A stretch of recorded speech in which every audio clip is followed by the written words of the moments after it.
இந்த புதிய மாதத்துக்கும் உங்களை வரவேற்பதிலே நான் மிகுந்த சந்தோஷம் அடைகிறேன். ஆண்டவராகிய இயேசு கிறிஸ்துவின் நாமத்தினாலே உங்களை வாழ்த்தி இந்த புதிய மாதத்திற்குள் உங்களை நான் வரவேற்கிறேன். கர்த்தர் தந்த வார்த்தைக்கு நேராக நாம் திரும்புவோம். இந்த மாதத்திற்கான வாக்குத்தத்தம் யோவான் எழுதின சுவிசேஷம் 16வது அதிகாரம், புக் ஆஃப் ஜான் சாப்டர் 16 24வது வசனத்தை நாம் சேர்ந்து வாசிக்கலாம். இதுவரைக்கும் நீங்கள் என் நாமத்தினாலே ஒன்றும் கேட்கவில்லை, கேளுங்கள், அப்பொழுது உங்கள் சந்தோஷம் நிறைவாய் இருக்கும்படி பெற்றுக்கொள்வீர்கள். இந்த மாதத்திலே ஆண்டவர் தந்த வார்த்தை, கேளுங்கள், அப்பொழுது உங்கள் சந்தோஷம் நிறைவாய் இருக்கும்படி என்ன செய்வீர்கள்? எல்லாம் சொல்லுங்க, என்ன செய்வீர்கள்? எத்தனை பேர் விசுவாசிக்கிறீங்க? நான் பெற்றுக்கொள்வேன். ஹல்லேலூயா. சேர்ந்து சொல்லலாமா? நான் பெற்றுக்கொள்வேன், என் குடும்பம் பெற்றுக்கொள்ளும். நல்ல சத்தமா சொல்லுமே, என் குடும்பம் பெற்றுக்கொள்ளும், என் பிள்ளைகள் பெற்றுக்கொள்வார்கள், எல்லாம் தேவன் வைத்திருக்கிறதை நான் பெற்றுக்கொள்வேன். ஹல்லேலூயா.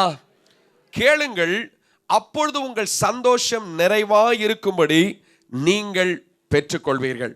ஒருவேளை உங்களுக்கு இந்த வார்த்தையை கேட்ட உடனே நீங்கள் யோசிக்கலாம், பல வருடங்களாக நான் கேட்கிறேன், பல வாரங்களாக கேட்கிறேன், பல மாதங்களாக நான் கேட்கிறேன், இன்னும் நான் அவைகளை பெற்றுக்கொள்ளவில்லையே என்கிற ஒரு கேள்வி உங்கள் உள்ளான இருதயத்தில் எழும்பி இருக்கும் என்றால், மீண்டும் நான் அழுத்தமாய் சொல்லுகிறேன், இந்த மாதத்திலே எத்தனை ஆண்டுகள் நீங்கள் கேட்டுக்கொண்டிருந்தாலும் ஆண்டவர் உங்களை பெற்றுக்கொள்ள செய்வாராக.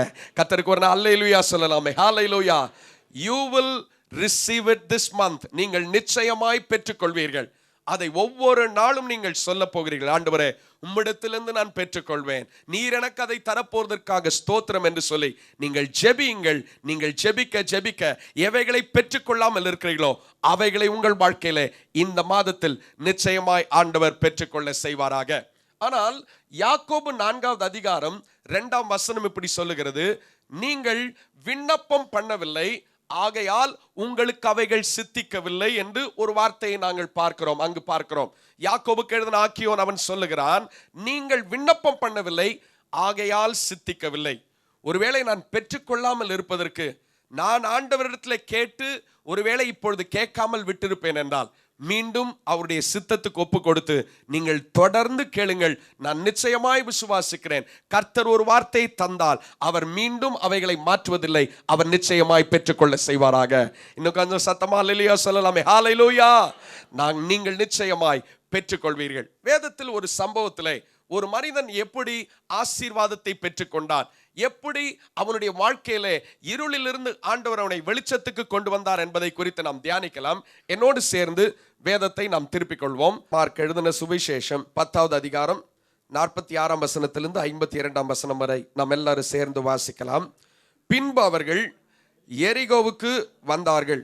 அவரும் அவருடைய சீஷர்களும் திரளான ஜனங்களும் எரிகோவை விட்டு புறப்படுகிற போது, திமேயுவின் மகனாகிய பர்த்திமேயு என்கிற ஒரு குருடன் வழியருகே உட்கார்ந்து பிச்சை கேட்டுக்கொண்டிருந்தான்.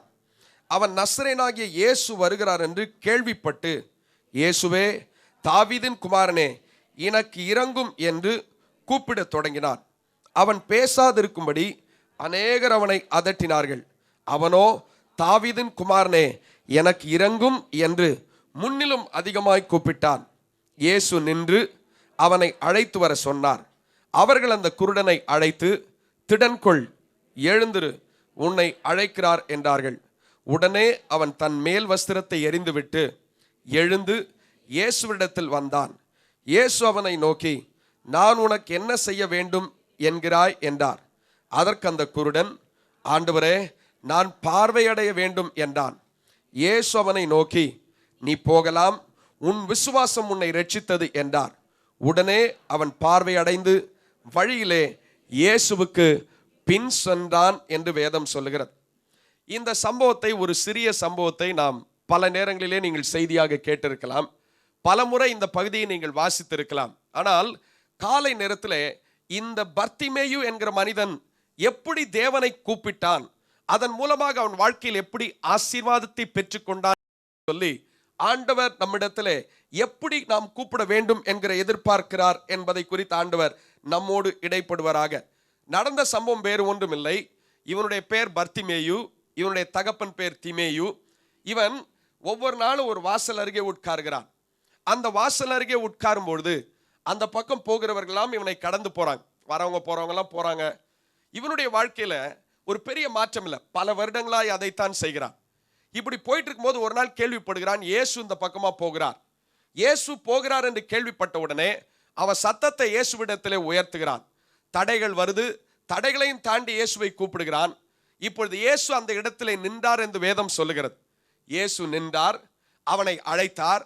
இயேசுவிடத்திலே அவன் ஓடி வந்தான், வஸ்திரத்தை எல்லாம் தூக்கி போட்டு வந்தான். இப்பொழுது இயேசு கேட்டார், உனக்கு என்னப்பா நான் செய்யணும்? ஆண்டவரே, நான் பார்வை அடைய வேண்டும் என்று சொன்னான். உடனே சொன்னார், உன் விசுவாசம் உன்னை இரட்சித்தது என்றார். விசுவாசத்தினால் அவன் கண்கள் பார்வை அடைந்தான். கடைசியாக அவன் சுகம் பெற்று இயேசுவை பின்பற்றி சென்றான். இதுதான் நடந்த சம்பவம். ஆனால் இவனுடைய வாழ்க்கையிலிருந்து ஆண்டவன் நம்மிடத்தில் பேசக்கூடியவைகள் என்ன? இவன் எப்படிப்பட்டவனாய் இருந்தான்? எப்படிப்பட்ட கூப்பிடுதல் இவனை இயேசு இவன் பக்கமாய் திரும்ப வைத்தது என்று நாம் வாசிக்கலாம். ஒரு வசனத்தை மீண்டும் 47ஆம் வசனத்தை நாம் எல்லாரும் சேர்ந்து வாசிக்கலாம். 47ஆம் வசனம். அவன் நசரேனாகிய இயேசு வருகிறார் என்று கேள்விப்பட்டு, இயேசுவே, தாவீதின் குமாரனே, எனக்கு இரங்கும் என்று கூப்பிடத் தொடங்கினான். நல்லா கவனிக்க வேண்டிய ஒரு காரியம் என்னன்னா, இவன் ஒரு குருடன். பல வருடங்களாக இவனுடைய கண்கள் மூடப்பட்டிருக்கிறது. அந்த நாட்கள்ல வியாதியா பிறந்திருப்பாங்கன்னா கூட அவர்கள் நினைப்பது ஒரு சாபத்தினால பிறந்திருக்கிறான், இல்லைன்னா குஷ்டரோகம், இப்படி கண்ணு தெரியாதவர்கள், சப்பானிகள், இப்படி பலருடைய நிலை என்னன்னா, இவங்கெல்லாம் ஏதோ பாவம் செஞ்சுட்டாங்க, அதனால இவங்க இப்படி நிலையில் இருக்கிறாங்கன்னு சொல்லி அங்க இருக்கிற ஜனங்கள் அப்பொழுது அவங்களெல்லாம் ஒதுக்கி வைப்பாங்க. அதுதான் அவங்களுடைய நிலை. இப்போ இவன் வாசலருகே உட்காருகிறான், பல வருஷமா உட்காருகிறான். இப்பொழுது வேதம் சொல்லுகிறது, இயேசு என்கிறவர் வருகிறார் என்பதை அவன் கேள்விப்பட்டான். எல்லாம் சொல்லுங்க, என்ன பட்டான்? கேள்விப்பட்டான். ரொம்ப முக்கியமான காரியம். அப்போ இவன் கேட்கிறான் யார்கிட்டயோ, இயேசு யார்? இயேசு எப்படிப்பட்டவர்? இயேசு என்னெல்லாம் செய்கிறார்? அவர் எங்கெல்லாம் போனார்? என்னென்னலாம் செய்தார் என்று சொல்லி ஒரு குருடன் வழியருகே உட்கார்ந்து இயேசுவை குறித்து அதிகமாய் கேள்விப்பட்டான். அப்போ முதலாவது இவனுக்குள் இருந்த வாஞ்சையை ஆண்டவன் நம்மிடத்தில் எதிர்பார்க்கிறார். இயேசுவை குறித்து அறிய வேண்டும். இயேசு எப்படிப்பட்டவர்? இயேசு என் வாழ்க்கைக்கு என்ன செய்ய முடியும் என்பதை குறித்து அவன் அதிகமாய் கேள்வி கேட்டான். அந்த கேள்விப்பட்டதுனால தான் இந்த வேதத்திலே சொல்லப்படுகிறது, வெகு சிலர் மாத்திரமே இயேசுவை தாவீதின் குமாரனே என்று கூப்பிட்டார்கள். அதிலே ஒரு நபர் இந்த பர்த்திமேயு என்று பார்க்கிறோம். ஏனென்றால் அநேகர் சீஷங்க இருக்கிறாங்க, ஆண்டவரோடு கூட போகிற நெருங்கிய சீஷர்கள் இருக்கிறார்கள், பல யூத மத தலைவர்கள் இருக்கிறார்கள், வேதத்தை அறிந்தவர்கள் இருக்கிறார்கள். யாரும் சொல்லாத வார்த்தையை இந்த பர்த்திமேயு சொன்னான். என்ன சொன்னான் தெரியுமா? நீர்தான் தாவீதின் குமாரன் என்று சொன்னான். இந்த வார்த்தை அவரை பார்த்து சொல்வதற்கு இவன் எவ்வளவு தூரம் கேள்விப்பட்டிருக்க வேண்டும் என்று பாருங்கள். இவன் எவ்வளவு தூரம், இவனுக்கு கண்கள் குருடு, ஆனா பக்கத்தில் இருக்கவங்க கிட்டலாம் கேட்கிறான், இயேசுன்னு இருக்கிறாரா? இயேசு இந்த பக்கமா போறாரா? இயேசுவால எனக்கு பார்வையை தர முடியுமா? அப்போ இவனுக்குள் இருக்கிற வாஞ்சை தான், வாஞ்சையோடு ஆண்டவரை நோக்கி கூப்பிட்டான். எல்லாம் சொல்லுங்க, எப்படி கூப்பிட்டான்? வாஞ்சையோடு கூப்பிட்டான். நம்முடைய வாழ்க்கையில் கூட நாம் இந்த நாட்களில் ஆண்டவர் நமக்கு தருவதை நாம் பெற்றுக்கொள்வதற்கு ஆண்டவர் அஸ்திபாரமாய் பார்ப்பது நம்முடைய வாழ்க்கையிலே நமக்குள் அந்த வாஞ்சை தேவை. என்ன தேவை? வாஞ்சை தேவை. பல நேரத்திலே நாம் ஆதியிலே நாம் அதிக வாஞ்சையோடு இருந்தோம், சபைக்கு வேகமாய் வந்தோம், பல காரியங்களை செய்தோம். ஆனால் இந்த நாட்களிலே நம்முடைய வாஞ்சை ஆண்டவர் மேல் குறைந்திருக்கும் என்றால், இந்த பர்த்திமேயு மற்றவர்களிடத்தில் கேட்டு ஆண்டவரை குறித்து அதிகமாய் அறிந்து கொண்டது போல நம்முடைய வாழ்க்கையில் இன்னும் ஆண்டவரை அறிவதற்கு நாம் அவருடைய சமூகத்திற்கு வர வேண்டும்.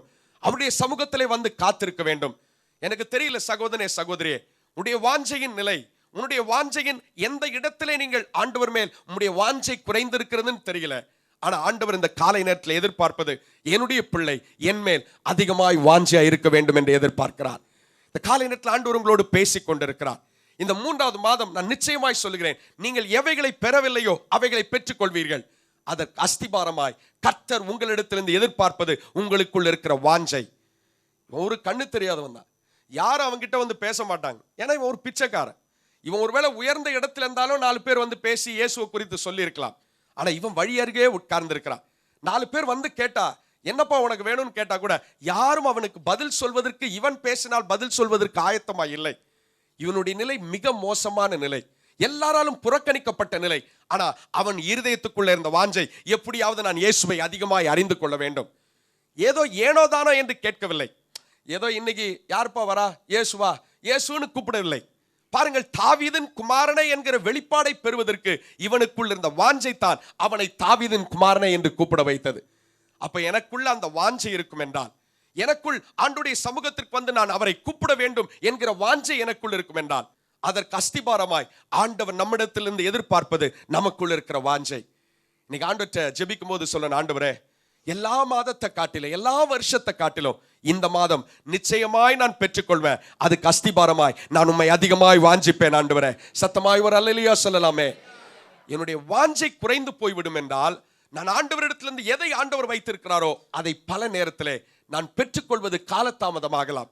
ஒருவேளை கர்த்தர் வைத்திருக்கிறது எனக்கு இன்னும் தடைப்படுவதற்கான காரணம், நான் ஆண்டவரை வாஞ்சிக்காமல் போய்விட்டேனோ. அதனால்தான் சங்கீதம் 42:1 தாவீது சொல்லுகிறான். எல்லாருக்கும் தெரியும், நான் விசுவாசிக்கிறேன்.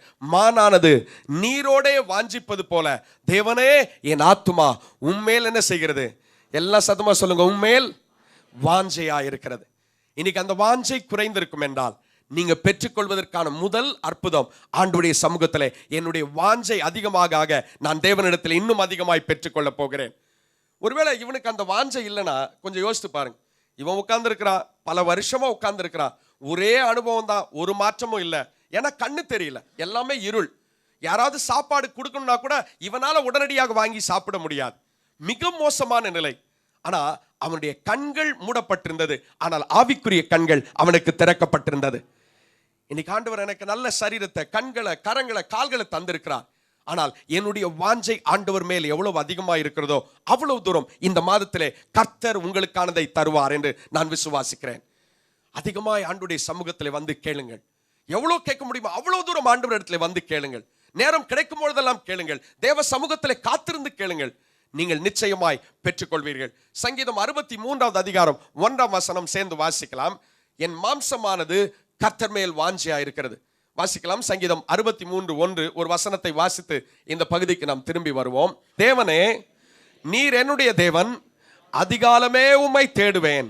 வறண்டதும் விடாய்த்ததும் தண்ணீரற்றதுமான நிலத்திலே என் ஆத்துமா உம்மேல் தாகமாயிருக்கிறது. என் மாம்சமானது உம்மை வாஞ்சிக்கிறது. ஆண்டவரே, ஒரு ராஜா, இந்த தேசத்திலே வாழ்ந்த தாவீது ராஜா, இஸ்ரவேல் தேசத்திலே எல்லாரை காட்டிலும் உயர்ந்தவன். அவன் சொல்லல, ஆண்டவரே, எனக்கு பணத்தின் மேல வாஞ்ச, எனக்கு பொருளின் மேல வாஞ்ச, இல்லனா இன்னும் மற்ற காரியத்தில் எனக்கு வாஞ்ச இல்ல. ஆண்டவரே, முதலாவது என்னுடைய வாஞ்சை உம்மேல் இருக்கிறது என்று ஆண்டவர் மேல் தன் வாஞ்சையை வைத்திருந்தான்.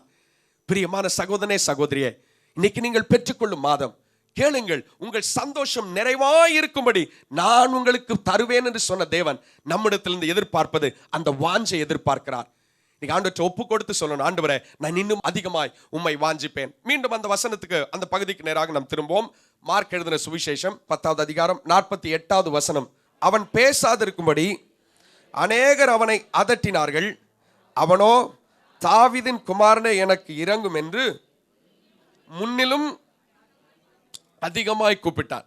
இப்ப இயேசு அந்த பக்கத்திலே போக ஆரம்பித்து விட்டார். இப்ப அந்த பக்கம் ரொம்ப கூட்டம். இயேசு எங்கெல்லாம் இருக்கிறாரோ அங்க என்ன இருக்கும் சொல்லுங்க, என்ன இருக்கும்? அங்க கூட்டம். அப்போ இயேசு போக ஆரம்பிக்கும் பொழுது திரள் கூட்டமான ஜனங்கள் அங்கு போகிறார்கள். போகும்பொழுது வசனம் சொல்லுகிறது, இவன் கேள்விப்பட்டது.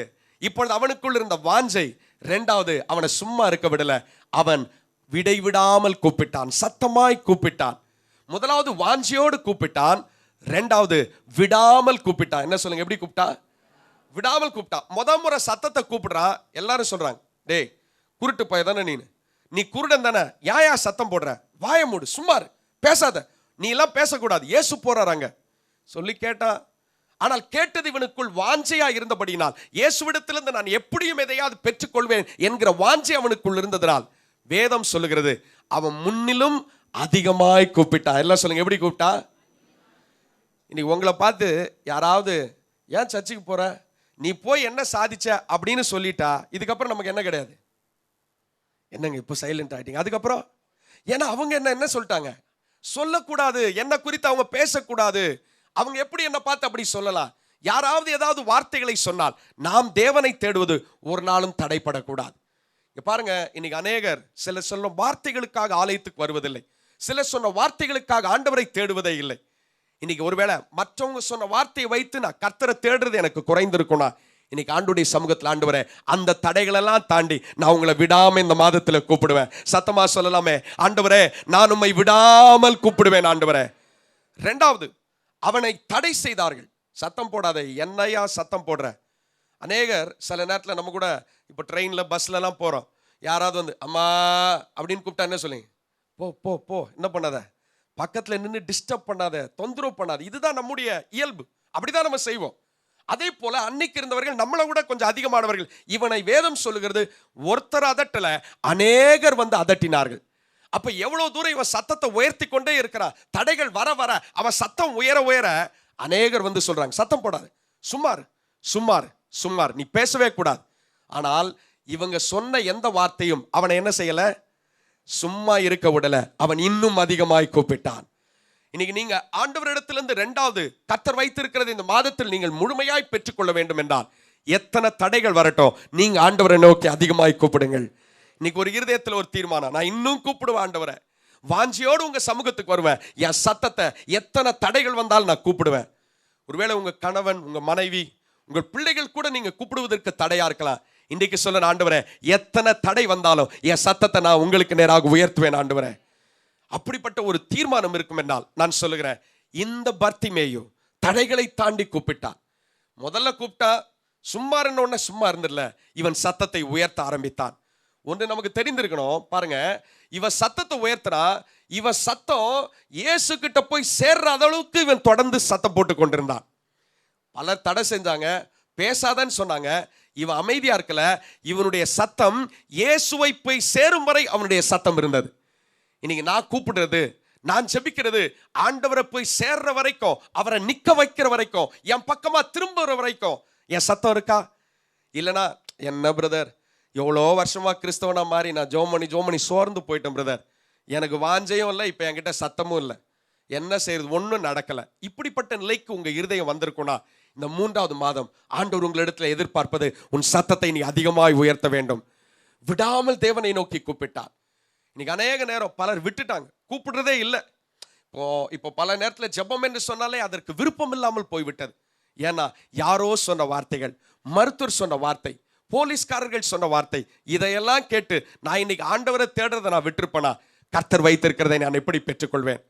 இன்னைக்கு 2வது என் வாழ்க்கையில் ஆண்டவரை நான் உண்மை அதிகமாய் விடாமல் கூப்பிடுவேன். ஒரு வசனத்தை வாசிக்கலாம். ஏசாயா 55வது அதிகாரம் 6வது வசனம் சேர்ந்து வாசிக்கலாம். கர்த்தரை கண்டடையத்தக்க சமயத்தில் அவரை தேடுங்கள், அவர் சமீபமாய் இருக்கையில் அவரை நோக்கி கூப்பிடுங்கள். ஹல்லேலூயா. நான் சத்தமா கூப்பிட கூப்பிட எனக்கு அருகே வருகிற ஒரு தேவன் இருக்கிறார். சத்தம் கூப்பிட கூப்பிட இவனுக்கு தெரியும், என்னை எல்லாம் திட்டுவாங்க, எல்லாரும் என்னை தவறா பேசுவாங்க, எல்லாரும் என்னை அமைதிப்படுத்துவாங்க, அவனுக்கு நல்லா தெரியும்.